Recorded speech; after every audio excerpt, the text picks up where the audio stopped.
जब मैं लगभग 16 साल की उम्र में था, मुझे गंगा स्नान करने का मौका मिला था। और वो मौका कैसे मिला? एक अचानक एक्सीडेंटली हो गया है। ना मेरे को गंगा स्नान करने का कोई इरादा था, ना कोई यात्रा थी। ये मैं इस कब की बात कर रहा हूँ, 1986 की बात कर रहा हूँ। उस समय क्या हुआ, मैं एक पर्वतारोहण में शिक्षण पाने के लिए एक जगह है उत्तरकाशी करके। उस समय उत्तर प्रदेश में कंबाइंड स्टेट होता था। अभी आजकल उत्तराखंड में है, उस समय उत्तर प्रदेश में था उत्तरकाशी। वहां पर एक नेहरू इंस्टीट्यूट ऑफ माउंटेनियरिंग करके एक संस्था है, अभी भी है। वो लोग क्या करते थे, बच्चों के लिए कुछ एडवेंचर कराने के लिए कुछ कैंप जैसे ऑर्गेनाइज करते थे। तो मैं बचपन में वैसे तो गंगा नदी जी के बारे में सुनता था, किताबों में पढ़ता था। गंगा जल कितना पवित्र है, और ये भी सुनता था गंगा नदी में स्नान करने से सारी पाप मिट जाएंगे। तो मुझे वैसे देखा जाए, लेकिन मुझे ये पता नहीं था कि उत्तरकाशी में मेरे को मौका मिलेगा नहीं मिलेगा गंगा में स्नान करने का। ना मेरा दिमाग में भी नहीं था बिल्कुल। मैं सिर्फ इतना जानता था कि मैं वहां पर रास्ते में हरिद्वार और ऋषिकेश होते हुए जाऊंगा, बस इतना ही पता था मुझे। तो वहां जाने के बाद उन्होंने क्या किया, ये इस ट्रेनिंग के तहत सारे स्टूडेंट्स को वो लोग लेके गए गंगोत्री तक। उत्तरकाशी से गंगोत्री लेके गए। लेकिन गंगोत्री से गंगा जी शुरू नहीं होती है। गंगोत्री से लगभग 19 किलोमीटर पीछे एक जगह है जिसका नाम गोमुख। वहां से बहना शुरू करती है। इसका मतलब गंगा नदी का जो यात्रा का शुरुआत है, वो वहां से गोमुख से शुरू होती है। वहां एक नदी, बर्फ की नदी है, जिसका नाम, उसको अंग्रेजी में ग्लेशियर कहते हैं, गंगोत्री ग्लेशियर, या गंगोत्री बर्फ नदी। वहां से बर्फ पिघल के फिर पानी का बहना शुरू हो जाती है। तो गंगोत्री से वो लोग हमें ट्रेकिंग कराते हुए, 19 किलोमीटर ट्रेकिंग कराते हुए वहां लेके गए। वहां जाने के बाद उनका ट्रेनिंग के तहत ही और एक कुछ भी करवाते हैं, जिसको बोलते हैं नदी को पार करना। जैसे कभी भी हम पहाड़ में जाते हैं, लोग एडवेंचर करने वाले, कई जगह पर नदी को पार करना पड़ता है। और ब्रिज तो हर जगह पर, पुल तो नहीं मिलेगा, और नदी तो कई जगह पर बहुत तेजी से बहती रहती है। सो उस समय नदी को पार करना अगर नहीं जानता है ढंग से, तो खतरा है। नदी के साथ डूब जाएगा, नदी में डूब जाएगा, नदी के साथ बह जाएगा।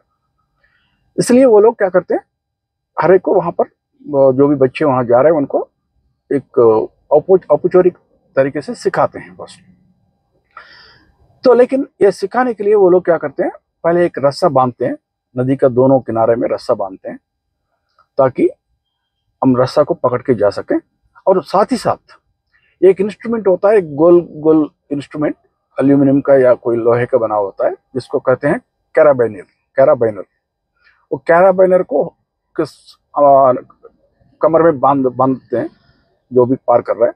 और कैराबाइनर को जिसका कमर में बांध लिया, उसको वो रस्सा के साथ जोड़ देते हैं, ताकि जैसे जैसे आदमी नदी को पार करके जा रहा है, ये कैराबाइनर भी उसके साथ स्लाइड होता रहेगा साथ साथ। अगर कोई, मान लो किसी का पैर फिसल गया, नदी में गिर गया, कम से कम बह नहीं जाएगा, उधरी नदी में पड़ा रहेगा और खड़ा हो जाएगा फिर दोबारा। और इतना गहरा भी तो होता नहीं पानी, सिर्फ इतना ही तेजी से बह रहा है पानी। तो जब मेरा टर्न आ गया, मैं भी नदी पार करने की कोशिश किया, और पानी बहुत ठंड होती है, बहुत पानी, इतना ठंड पानी है, ठंड है, कोई आदमी वहां पर नहाने के लिए हिम्मत नहीं करता है, क्योंकि बर्फ पिघल के बहना शुरू हो गया वही उसी जगह, तो कोई हिम्मत नहीं दिखाता है वहां पर स्नान करने का। तो हम तो ट्रेनिंग कर रहे थे, तो ट्रेनिंग पे मैं भाग ले रहे थे, तो इसलिए मेरे को मजबूरी से उतरना पड़ा नदी में। आधा रास्ता पहुंच जाने के बाद पैर फिसल गया, नदी में गिर गया। ये मेरा विधि का, मेरा किस्मत खुल रहे है, खुलने का समय आ चुका था। मेरे को गंगा जी का स्नान लेने का समय आया था उस समय, तभी इसलिए मेरा पैर फिसल गया, मैं पूरा डूब गया वहां पर पानी के अंदर, डुबकी लगा दिया। और पानी तो बहुत ठंड थी, वो तो है, लेकिन मेरे को मौका तो मिल गया जिंदगी में, पहली बार 16 वर्ष की उम्र में गंगा स्नान करने का मौका मिला। और एक गंगा मैया का बुलावा है, मैं जानबूझ के नहीं गया वहां पर गंगा स्नान करने के लिए। मैं कहाँ मद्रासी हूँ, मैं वैसे ही दक्षिण भारत में रहता हूँ, इतना किलोमीटर जाना, वहाँ गंगा स्नान करना, वो गंगा मैया का बुलावा के बिना होती नहीं है। तो ऐसे कुछ शायद मेरे उम्र में, उस उम्र में वो बुलावा आया है, एक अदृश्य शक्ति मेरे को खींच लिया वहां तक, और मुझे गंगा स्नान करने का मौका मिला। लेकिन यहाँ कुछ मैं आप लोगों को गोमुख का प्रामुख्यता के बारे में भी समझाना चाहता हूँ। गोमुख ऐसी जगह है जहां मैंने बताया गंगा नदी बहना शुरू करती है, पानी के रूप में गंगा नदी बहना शुरू करती है, और बर्फ की नदी पिघलने के बाद। लेकिन जैसे आप लोग पुराण में पढ़ा होगा, गंगा जी को स्वयं ब्रह्मा जी का पुत्रिका है, और उसके बाद गंगा नदी विष्णु भगवान की पैर छू के आते ही है, फिर उसके बाद शंकर भगवान के सिर के ऊपर गिर के, उसके बाद शंकर भगवान की सिर से फिर नीचे धरती के ऊपर आती है। इसका मतलब त्रिमूर्तियों को छूने के बाद धरती पर आके बहना शुरू करती है, वो जगह है गोमुख। इसका मतलब जो भी स्नान कर रहा है वहां पर गोमुख में, ये समझ लो त्रिमूर्तियों को छूने के बाद पहली बार मानव शरीर को छू रही है गंगा नदी। अगर आप लोग में से कोई स्नान करोगे, त्रिमूर्तियों को छूने के बाद गंगा जल आपका शरीर को टच कर रही है, कितने पवित्र होगा फिर। इसका महत्व इतना है। वैसे तो हम सब सुनते हैं कि गंगा स्नान करने से सारे पापों को धुलाई हो जाता है। कहीं पर भी गंगा नदी में कहीं पर भी स्नान करो, गंगा जल का एक बूंद भी अगर टच हो गया, उनका मानव शरीर के ऊपर गिर गया, एक बूंद से भी पाप धुलाई होती है। लेकिन यहाँ थोड़ा समझने वाली बात है, पाप का धुलाई का मतलब क्या है? क्या इस हिसाब से फिर गंगा नदी में कितने लोग, कितने पशु पक्षी पानी पी रहे होंगे, मछली घूमता और रहेगा, इन सबको क्या मोक्ष थोड़ी मिलेगा? लेकिन होता क्या है उसके बारे में हम थोड़ा सा चर्चा भी करेंगे। इसके बारे में कहने का मतलब, गंगा जी आपके लिए एक रास्ता खोल देगा, आपको पापों से मुक्त होने के लिए एक रास्ता खोल देगा। क्योंकि जब हम शरीर को जब स्नान करते हैं, जैसे नॉर्मल गंदगी होता है शरीर के ऊपर, मिट्टी या रेती अगर शरीर में है, हम तो पानी से नहाते हैं और पूरा धुलाई हो जाता है। लेकिन जो इंसान का जो पाप है वो कर्म है, एक कर्मों की रेत है। ये मामूली भौतिक रेत जैसे नहीं है, एक कर्मों की रेत है। और वो कर्मों का रेत कहाँ इकट्ठा हुआ रखा है? इंसान की मन के भीतर, जिसको कहते हैं विज्ञानमय कोश, और संस्कृत भाषा में विज्ञानमय कोश कहते हैं। या उपचेतन मन वहां पर है, उसका धुलाई फिर कैसे इतना आसानी से थोड़ी होगा। और यहां पर और एक चीज भी ध्यान में रखिए, जो कर्म की सिद्धांत है उसको उल्लंघन नहीं होना है, नहीं हो सकती है। सारे शास्त्र कह रही है, कोई गलत काम किया उनका भोगना ही पड़ेगा फल। जो भी पाप किया है पापों के फल भोगना ही पड़ेगा। इसी प्रकार जिसने पुण्य कमाए पुण्यों का भी भोगेगा। तो ये कोई ये नहीं कह सकता है कि मैं गंगा जी का स्नान कर लिया, मैं सारे पाप मेरा धुलाई हो गया, मैं पवित्र हो गया हूं, मैं फिर अभी दोबारा पाप करना शुरू करूंगा। ये गलत सोच है। होता क्या, मैं थोड़ा समझाने के लिए कोशिश करूंगा ताकि लोग का गलत दिमाग ये बात ना आए कि गंगा जी का स्नान कर लिया, मैं फिर पवित्र हो गया, मैं अभी दोबारा नया नया पाप करना शुरू करूंगा करके। वो ऐसा नहीं होगा। देखिए, हर एक इंसान का मन 3 गुणों से निर्मित है। मैंने कभी एक वीडियो में भी समझाया था, रजोगुण, तमोगुण और सत्वगुण। 3 गुण से हर एक इंसान की मन निर्मित है। तो जब जो पाप कर्मों की जो कर्म है, पाप के कर्म जो है पाप तालुक कर्म, उनका तो भोगना ही पड़ेगा। लेकिन गंगा जी में स्नान किया हुआ है इसलिए उनका जो तनाव जो है शायद कम हो जाएगा। भारी भरकम उसका उसे गुजरने से अलावा एक शांत तौर पर उसका तनाव कम हो जाएगा, बस इतना ही कहते हैं। उसके लिए गंगा जी आपका रास्ता भी खुला देगी। कहने का मतलब, गंगा जी का स्नान करके आ गया, आपके जीवन में ऐसे घटना होने शुरू हो जाएंगे जल्दी, क्योंकि आपको मुक्त होना है।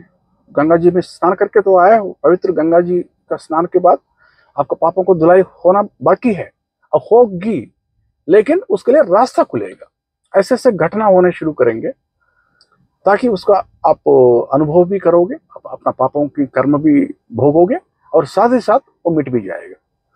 जैसे पापों की कर्म जो मिट जाएगा, जैसे रजोगुण और तमोगुण के कारण से ये हम सब पाप करते रहते हैं आमतौर पर, इनका कम हो जाएगा। और साथ ही साथ गंगा जी में स्नान करना मतलब एक सत्वगुण इकट्ठा करने की बात हो गया, तो सत्वगुण बढ़ेगा और रजोगुण और तमोगुण थोड़ा कम हो जाएगा, एक संतुलन के आसपास पहुंचोगे। यह है गंगा जी में स्नान करने का प्रभाव। ये मत कभी नहीं सोचना मैं गंगा जी में स्नान कर लिया, मैं बाहर जाकर दोबारा गलत काम करना शुरू करूंगा। ऐसे नहीं होता है। और ऐसा नहीं कि गंगा जी में स्नान किया सबको मोक्ष मिल जाएगा। उसका प्रक्रिया को समझ लीजिए, जैसे मैंने समझाया था, उसको फायदा उठाइए। जरूर गंगा जी में जाके स्नान कर सकते हो, और खास करके गोमुख जैसे जगह पर। और 1986 में जब मैं गंगा जी में स्नान करने के लिए गया था, वो लगभग आप ही समझ लीजिए लगभग 38-39 ईयर्स पहले की बात कर रहा हूँ मैं, लगभग 40 साल पहले की बात। उस समय उस जमाने में कुछ नहीं होता था गंगोत्री और गोमुख के बीच में। लेकिन आजकल उत्तराखंड सरकार की तो संस्था है, टूरिज्म डिपार्टमेंट, गढ़वाल मंडल विकास निगम लिमिटेड, उनके ऑनलाइन बुकिंग भी कर सकते हो। और सबसे पहले गंगोत्री से लेकर गोमुख जाने के लिए पहले 14 किलोमीटर तक आप घोड़े में भी जा सकते हो। आखिरी 5 किलोमीटर कंपलसरी आपको चलना पड़ेगा, लेकिन कोई चढ़ाई ज्यादा नहीं होगा वहां पर, सिर्फ नदी के साथ साथ चलते रहोगे। पहले 14 किलोमीटर खूब चढ़ाई होगा, लेकिन घोड़े में जा सकते हो, कोई समस्या नहीं। और बीच में 2 जगह आएगा। 5 किलोमीटर जाने के बाद एक छीड़ भाषा करके एक जगह आती है, वहां पर होटल मिल जाएगा, पानी खाना सब कुछ मिल जाएगा, लेकिन रहने के लिए वहां कुछ नहीं है छीड़ भाषा में। आप उसके लिए आप एक जगह है भोजवासा, जो 14 किलोमीटर, जो गंगोत्री से 14 किलोमीटर दूरी पर मिलती है। वहां पर आपको गढ़वाल मंडल विकास निगम लिमिटेड की एक होटल मिलेगा, आप ऑनलाइन बुकिंग भी कर सकते हो। कमरा नहीं मिलेगा, डॉर्मेट्री मिलेगा, 8-8, 10-10 लोगों को एक हॉल जैसे, काफ़ी, बेड, ब्लैंकेट सब कुछ मिल जाएगा। खाना पानी का कोई समस्या नहीं है वहाँ पर, वहाँ रह सकते हो। और आजकल तो फिर भी काफ़ी आसान हो गया।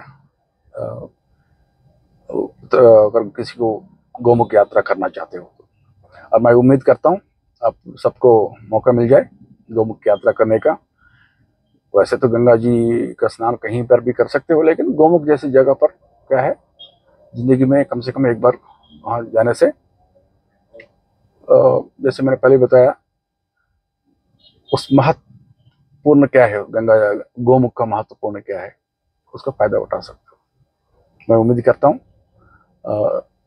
आप सबको गंगा मैया का बुलावा जल्दी से जल्द आ जाए।